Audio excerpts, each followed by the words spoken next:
السلام علیکم دوستو، welcome to our YouTube channel I Stories. تمام دیکھنے اور سننے والے ساتھیوں کو ہمارے چینل آئی اسٹوریز پر خوش آمدید۔ دوستو، آج میں آپ سے دوستی اور محبت کے بارے میں ایک لازوال داستان شیئر کرنے جا رہی ہوں، جس کو ماننے سے آپ کے دل انکار کریں گے، لیکن یہ ایک حقیقی کہانی ہے۔ آپ کو اچھی لگے گی۔ آپ مجھے کامنٹ کے ذریعے آگاہ کیجیے گا کہ آپ کو یہ سٹوری، ہماری کاوش کیسی لگی۔ اگر آپ کو اچھی لگے تو ایک لائک تو بنتا ہے، اور ویڈیو کو دوسروں سے شیئر کریں۔ جن دوستوں نے ہمارے چینل کو ابھی تک سبسکرائب نہیں کیا، وہ ابھی ہمارے چینل کو سبسکرائب کریں تاکہ ہماری ہر نئی آنے والی اپڈیٹ آپ کو بآسانی مل سکے۔ دوستوں، آتے ہیں آج کی کہانی کی طرف۔ ہماری آج کی کہانی کا عنوان ہے دوستی اور محبت، ایک لازوال داستان۔ سامعین، کہتے ہیں ایک شخص خاتون کی محبت میں گرفتار ہو گیا۔ خاتون نے بھی اس سے محبت کا اقرار کیا۔ کچھ عرصے بعد وہ بیمار ہوئی اور اس کے گردے ناکارہ ہو گئے۔ تو اس شخص نے ایسا کیا کام کیا کہ اس عورت کو تو زندگی مل گئی، لیکن یہ اپنا سب کچھ ہار گیا۔ جاننے کے لیے ہماری یہ ویڈیو اینڈ تک دیکھیے گا، آپ کو یہ کہانی اچھی لگے گی۔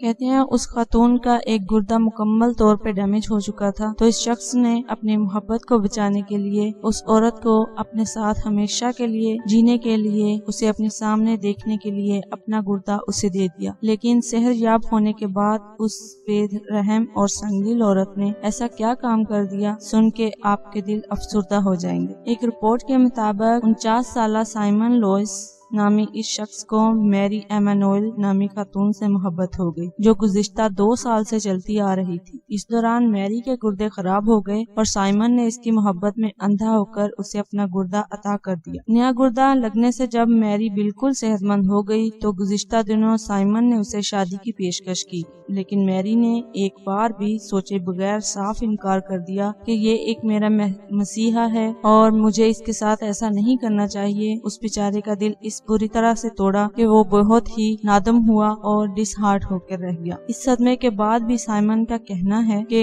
میں نے اسے دل دیا تھا، پھر گردہ بھی دینا پڑ گیا۔ اس نے میرے ساتھ جو کچھ بھی کیا اس کا مجھے دکھ تو ہے، لیکن مجھے کبھی بھی اس بات کا افسوس نہیں ہوگا کہ میں نے اسے نئی زندگی دی۔ میرے لیے یہ بہت خوشی کی بات ہے کہ نئی زندگی پر پچھتانا نہیں ہوگا اور مجھے اس کو اپنا گردہ دینے کے بعد کوئی پچھتاوا نہیں ہے۔ دوسری طرف 41 سالہ میری کا کہنا ہے کہ سائمن میرا بہترین دوست ہے اور ہمیشہ رہے گا۔ ہم ایک دوسرے سے سچی محبت کرتے ہیں۔ میں جانتی ہوں اس نے میرے لیے جو کچھ کیا اس سے اس کی اپنی جان بھی جا سکتی تھی، لیکن اس نے پھر بھی میری محبت میں وہ سب کیا۔ تاہم مجھے ڈر ہے اگر ہم نے شادی کر لی تو اس سے ہماری دوستی تباہ ہو جائے گی، جو میرے لیے بہت اہمیت رکھتی ہے۔ سامعین، کہانی کا مقصد سنانے کا یہی ہے کہ کسی بھی انسان کو احسان فراموش نہیں ہونا چاہیے۔ شاید وہ اس لڑکی کے ساتھ رہتا تو اس کی زندگی دگنی خوشگوار ہو جاتی، لیکن اس لڑکی کا ماننا ہے کہ وہ اپنی دوستی خراب نہیں کرنا چاہتی۔ شادی کے بعد لائف میں اونچ نیچ تو چلتی رہتی ہے، اس کی وجہ سے ان کی دوستی بھی خراب ہو جاتی۔ اس لڑکی کا یہ ماننا ہے کہ اس سے ہماری دوستی خراب ہو جائے گی اور میں ایک اچھے دوست کو کھونا نہیں چاہتی۔ امید کرتی ہوں دوستوں کہ آپ کو اس کہانی کی مکمل سمجھ آ گئی ہوگی۔ اگر آپ کو اچھی لگے تو لائک کر دیں اور ویڈیو کو دوسروں سے شیئر کر دیں، اور نئے آنے والے ساتھیوں کے لیے ہمارے چینل کو سبسکرائب کریں تاکہ ہماری ہر نئے آنے والی اپڈیٹ آپ تک بآسانی پہنچ سکے۔ ایک اور خوبصورت ویڈیو کے ساتھ پھر حاضر ہوں گے، تب تک اپنے ساتھ دوسروں کا ڈھیروں خیال رکھیے گا۔ اللہ حافظ۔